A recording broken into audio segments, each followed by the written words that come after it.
আজকের গল্প নারায়ণ গঙ্গোপাধ্যায় থলে রহস্য। গল্পটি যদি তোমাদের ভালো লাগে তাহলে আমার চ্যানেলটি লাইক, শেয়ার ও সাবস্ক্রাইব করো। পটলডাঙ্গার বিরিচ্চি কখনো পাড়া গা দেখেনি। তার বন্ধু নীরদ ওরফে নেদারও সেই দশা। তাই ক্লাসের হারু যখন গ্রাম থেকে ঘুরে এসে বলল, পাড়াগা কি সুন্দর, তার মাঠে মাঠে ধান, গাছে গাছে ফল ফুল, আকাশে কেবল কোকিল আর হংস বলাকা, তখন বিরিঞ্চির মন ভারী খারাপ হলো। এত খারাপ হলো যে নাকের ডগা সুরসুর করতে লাগলো। আর টিফিন পিরিয়ডে বসে বসে একাই 2 আনার চিনেবাদাম খেয়ে বসলো। কাউকে একটুও ভাগ দিলে না। বিরিঞ্চির এক পিসিমা থাকেন হুগলির এক পাড়া গাঁয়ে।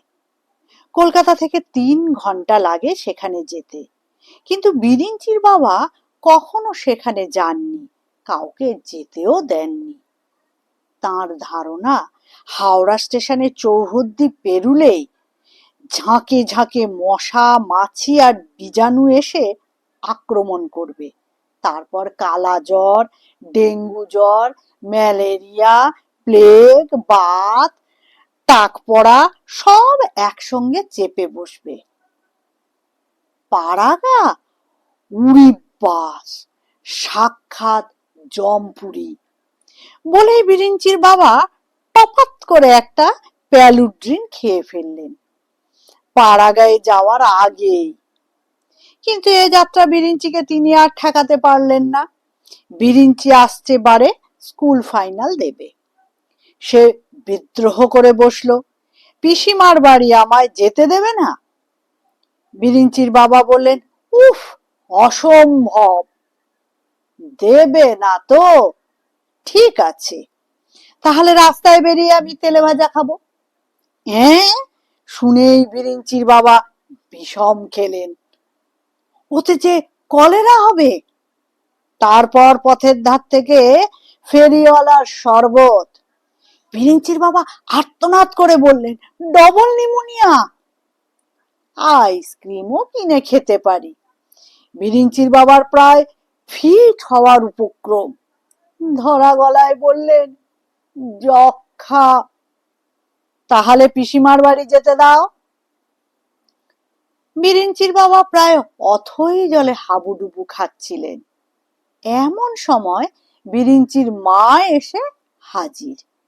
তিনি স্বামীর একটা ধমক দিয়ে বললেন, তোমার না হয় মাথা খারাপ হয়েছে, তাই বলে ছেলেটাকেও পাগল করবে নাকি?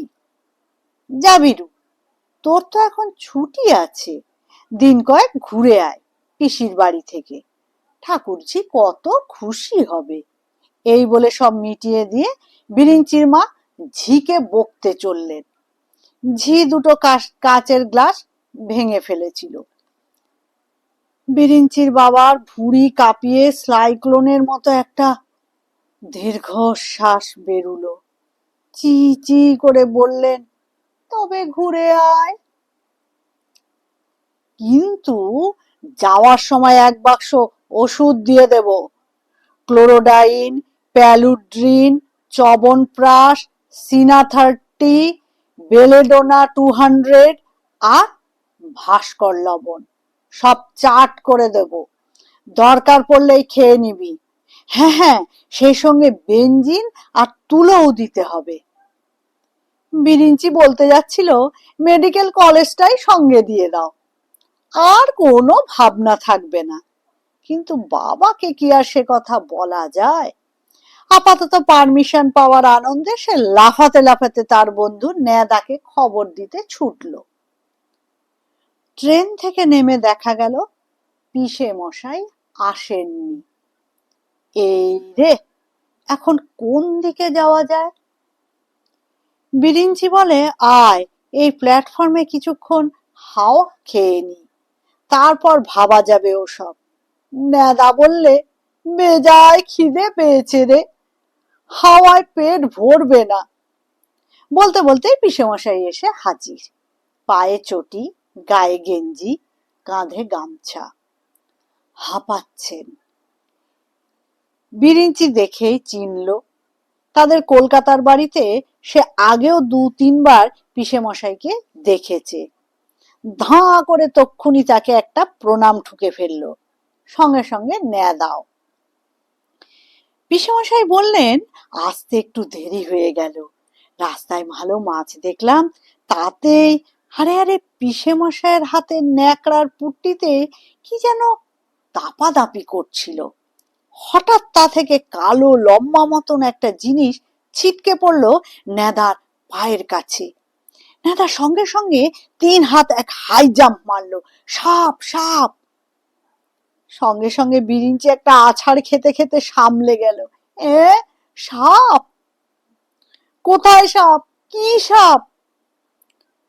কাঁচা পাকা গোফের তলায় পিসেমশাইয়ের হাসির ঝিলিক দিয়ে উঠল। সাপ নয়, মাগুর মাছ।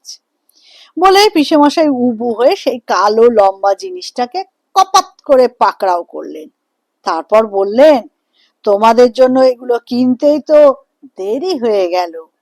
নাও, এবার বাড়ি চলো। বাড়ি কাছেই, কাঁচা রাস্তা দিয়ে মিনিট 10 হেঁটে একটা আম বাগান পেরুতেই। পিসিমা দোরগোড়াতেই দাঁড়িয়েছিলেন। ভারী খুশি হয়ে বললেন, আয় আয়, এতদিন পরে বুঝি গরিব পিসিমাকে মনে পড়লো। আর এটা বুঝি তোর বন্ধু? কি নাম? নেদা। বাহ, বেশ নাম তো। এসো বাবা, ভেতরে এসো। তারপর চিড়ে মুড়ি নারকেলের নাড়ুর এলাহি কাণ্ড। খেতে খেতে বিরিঞ্চি বলল, বেশ লাগছে না রে? নেদা চোখ বুজে নারকেলের নাড়ু চিবুতে চিবুতে বলল, লা গ্র্যান্ডি। দুপুরেও সেই ব্যাপার। মাগুর মাছের কালিয়া, পোনা মাছের ঝাল, মুড়ি ঘন্ট, বাটি চচ্চড়ি, পোস্তর বড়া, সোনামুগের ডাল, বাটির পর বাটি। নেদা বললে, আমার আর পাড়াগা ছেড়ে যেতে ইচ্ছে করছে না রে, মনে হচ্ছে এখানেই থেকে যায় চিরকালের মতো।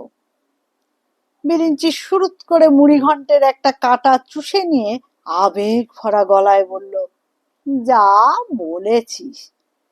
নেদা হাত চাটতে চাটতে জিজ্ঞেস করলে, পাড়াগাঁয়ে এমন সব পিসিমা থাকতে লোকে পুঁই ডাঁটা আর কুচো চিংড়ি খাওয়ার জন্য কলকাতায় কেন থাকে রে?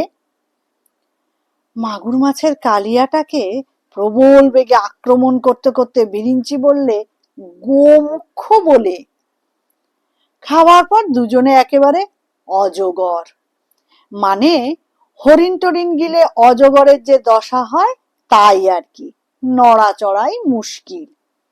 পিসিমা দোতলার বারান্দায় শীতল পাটি বিছিয়ে দিলেন, বললেন, এখানে একটু গড়িয়ে নাও, ঘরে গরম লাগবে, দিব্যি হাওয়া আছে এখানে। দিব্যি হাওয়াই বটে, শরীর জুড়িয়ে গেল। তাও আবার ঝিরঝির করে গাছের পাতা কাঁপছে, তাতে পাখি বসে আছে। নেদা বললে, ওটা কি গাছ রে? বিরিঞ্চি ভেবে চিনতে বললে, পাড়াগাঁয়ে সব ভালো ভালো গাছ থাকে, খুব সম্ভব ওটা তমাল গাছ, কিংশুকও হতে পারে। নেদা আরো খানিক ভেবে বললে, কুরুবকও হতে পারে। আচ্ছা, শালমলি নয় তো? না, বোধ হয় শালমলি নয়, তাহলে তো ফুলের মালা দিয়েই কাটা যেত। কেন, পণ্ডিত মশাই সেই যে পড়ায়নি, ফুলদল দিয়া কাটিলা কি বিধাতা শালমলি তরুবরে। শালমলি নিশ্চয়ই খুব রোগা আর ছোট গাছ হবে। নাদা বললে, ঠিক, তাহলে ওটা তমাল কিংবা কুরুবক। কিংশুকটা শুনতে আরো ভালো। আচ্ছা, ওতে একটা পাখি বসে আছে, দেখেছিস? ওটা কি পাখি বল দেখি? বিরিঞ্চি বললে, পাখিটা দেখতে কিন্তু বেশ, দোয়েল, শ্যামা, পাপিয়া কিছু একটা হবে। নীলকণ্ঠ হতে পারে। নেদা বললে, নীলকণ্ঠ নামটা বেশ জুৎসই। বাহ, কি সুন্দর! আমার ভাই কবিতা লিখতে ইচ্ছে করছে। ওই যে কিংসুক বৃক্ষের শাখায় বসিয়া আছে নীলকণ্ঠ বিহঙ্গ। আমি মিলিয়ে দিচ্ছি, দাঁড়া, বিরিঞ্চি বললে। তাই দেখে মোর মন নাচিতেছে পুলক তরঙ্গ। হঠাৎ পিসেমশাইয়ের হাসিতে ওরা চমকে উঠল। হুঁকো হাতে কখন তিনি এসে হাজির। কিংসুক বটে। পিসেমশাই হুঁকোয় টান দিয়ে বললেন, ওই গাছের নাম হচ্ছে ঘোড়া নিম। আর ও পাখিটা নীলকণ্ঠ নয়, ওর নাম হাঁড়ি চাচা। ব্যাঙ আর কেঁচো ধরে খায়। ধুত্তর, এমন কবিতাটা মাঠে মারা গেল। ভারী বেজার হলো নেদা। বিরিঞ্চিরও মন খারাপ হয়ে গেল। খানিকক্ষণ কুড়ুক কুড়ুক করে হুঁকো টেনে পিসেমশাই এলোমেলো গল্প জুড়ে দিলেন। ধান চালের দর, গায়ের গো মড়ক, কলকাতার খাঁটি দুধ পাওয়া যায় কিনা, রাইটার্স বিল্ডিং এর নতুন বাড়িটা কি প্রকাণ্ড, এই সব। কিন্তু ওদের তখন বিরক্তি ধরে গেছে। দুজনে হু হু করতে করতে কোন ফাঁকে টুপ করে ঘুমিয়ে পড়ল। বিকেলে লুচি হালুয়া আর চা খেয়ে দুজনে বেড়াতে বেরুলো।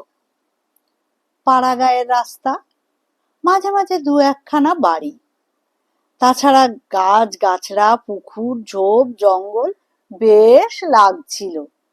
হঠাৎ দেখা গেল জঙ্গলের মধ্যে এক জায়গায় একটা লোক কি যেন খুঁড়ছে কোদাল দিয়ে, একেবারে নিবিষ্ট মনে। বিরিঞ্চি ফিস ফিস করে নেদাকে বললে, গুপ্তধন খুঁজছে নাকি রে? নেদা বলল, অসম্ভব কি, পাড়াগাঁই তো, এখানে ওখানে ঘরা ঘরা মোহর লুকোনো থাকে শুনেছি। গাছের আড়ালে দাঁড়িয়ে দুজনে দেখতে লাগলো। হিস্র হিস্র করে লোকটা সমানে মাটি কাটছে, টপটপিয়ে ঘাম পড়ছে গা দিয়ে। খানিক পরেই কি যেন টেনে তুললো আঁক আঁক পাক করে।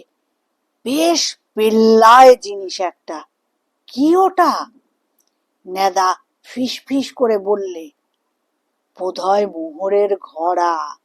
বলেই উত্তেজিত হয়ে বিরিঞ্চি যেই গলা বাড়িয়ে দেখতে গেছে, অমনি শুকনো পাতায় খচর মচর আওয়াজ শুনে লোকটা ফিরে তাকালো।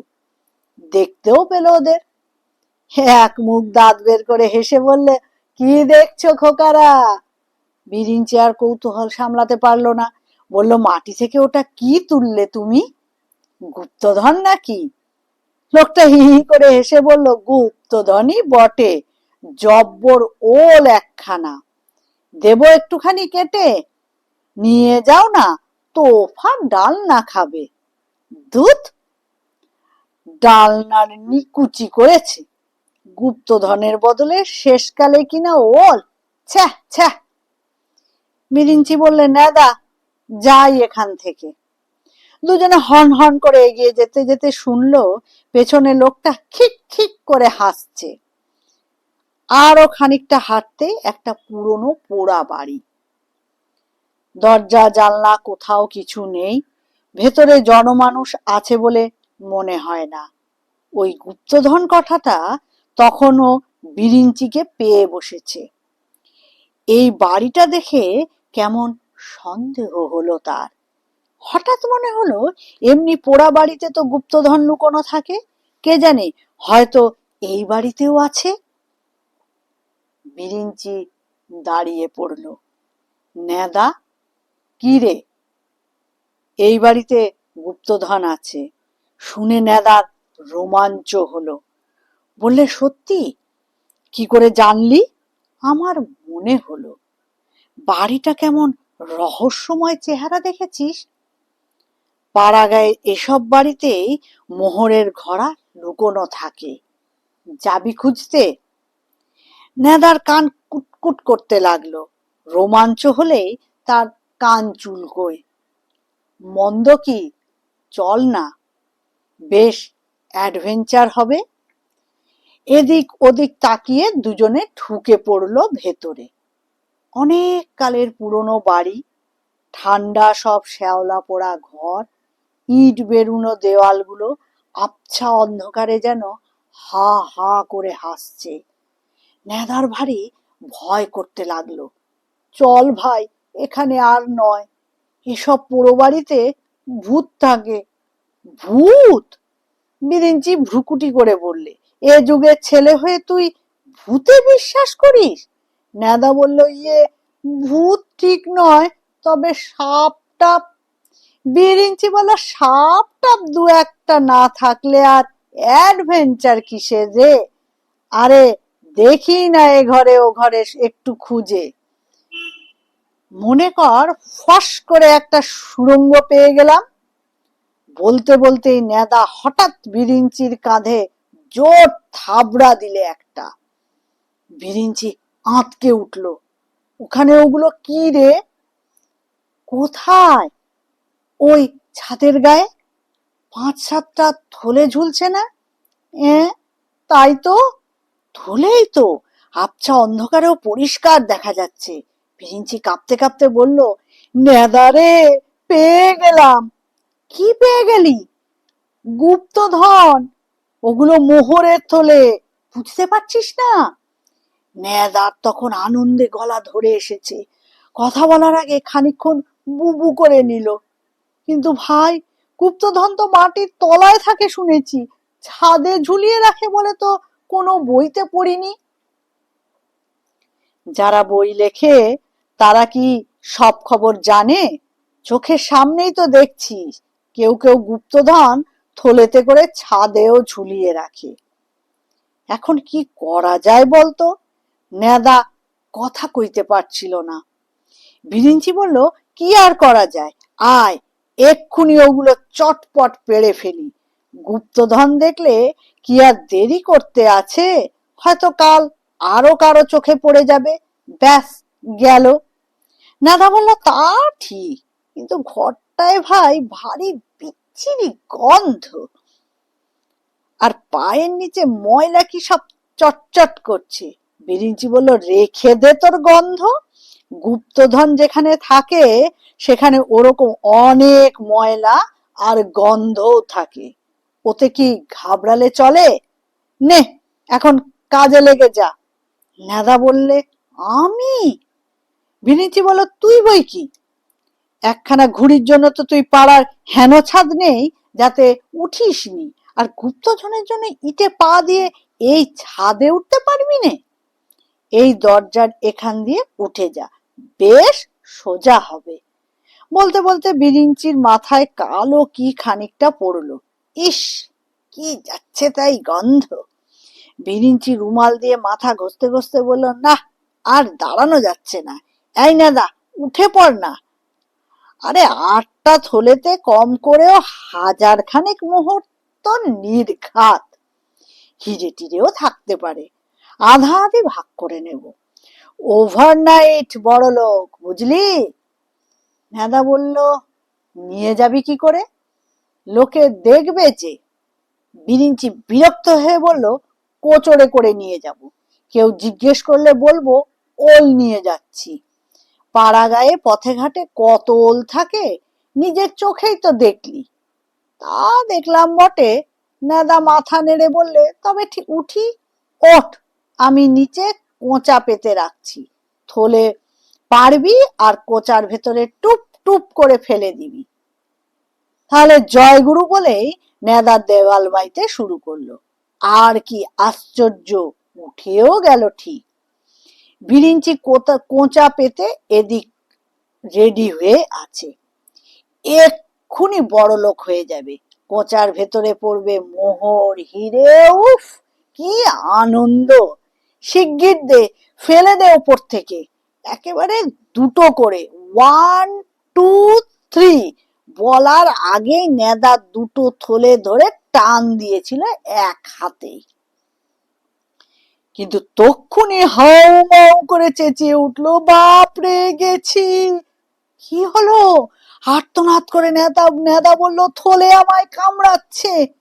এ মোক্ষম কামড় মেরেছে। নেদা সমানে হাউ হাউ করতে লাগলো। ইস, থলের কি দাঁত রে, রক্ত বের করে দিল। এমন দাঁতালো থলে তো কখনো দেখিনি। এ বলতেই আবার সেই কালো বিচ্ছিরি জিনিস বিরিঞ্চির একেবারে নাকে মুখে পড়লো। কি গন্ধ রে, ওয়াক ওয়াক। বিরিঞ্চির গলায় পিসিমার সব মুড়ি ঘন্ট আর লুচি হালুয়া উঠতে লাগলো। আর নেদা চেঁচিয়ে উঠলো, থলেরা আমায় কামড়াচ্ছে, আমায় খেয়ে ফেললো। থলে যে কখনো কামড়ায় সে তো জানতাম না। তাড়াতাড়ি করে দেয়াল বেয়ে নামতে গিয়ে নেদা একেবারে বিরিঞ্চির ঘাড়ে গিয়ে পড়লো। তারপর দুজনে ময়লা দুর্গন্ধ মেঝেতে গড়াগড়ি। গুপ্তধনের থলেরা তখন ডানা মেলে উঠতে শুরু করেছে। ওরা উঠে দাঁড়াতে ওদের নাক মুখ খিমচে দিয়ে কিচির মিচির করতে করতে বাইরের বিকেলের ছায়ায় তারা মিলিয়ে গেল। ওরা যখন পোড়ো বাড়ি থেকে বেরিয়ে এলো তখন আর কেউ কারো দিকে তাকাতে পারছে না। ময়লায় পা থেকে মাথা পর্যন্ত ভর্তি, আর গায়ের গন্ধ যেন গন্ধমাদম পর্বত এক জোড়া। বিরিঞ্চি বাজার মুখে বলল, বুঝেছি, ওগুলো মোহরের থলে নয়। নেদা বললে, থলে কখনো কামড়ায় না। বিরিঞ্চি বলল, বোধহয় বাদুড়। নেদা মাথা নেড়ে বললে, আমারও তাই মনে হচ্ছে। বইয়ে পড়েছিলাম অন্ধকার জায়গাতেই বাদুড় ঝুলে থাকে।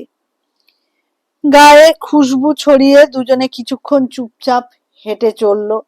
গিয়েই সাবান মেখে চান করতে হবে, তাতেও গন্ধ ছাড়লে হয় গা থেকে। বিরিঞ্চি খানিক পরে বললে, পাড়াগা একদম বাজে জায়গা না রে? নেদা বলল, ঠিক তাই। চল না, কাল চলে যাই কলকাতায়। আমার হাতে কি জোর কামড়ে দিয়েছে রে, রক্ত পড়ছে। উফ, আমার নাকও আঁচড়ে দিয়েছে, ভীষণ জ্বালা করছে। বাবার ওষুধের বাক্সটা এবার সত্যিই কাজে লাগবে। বিরিঞ্চির বুক ভাঙা দীর্ঘশ্বাস পড়ল।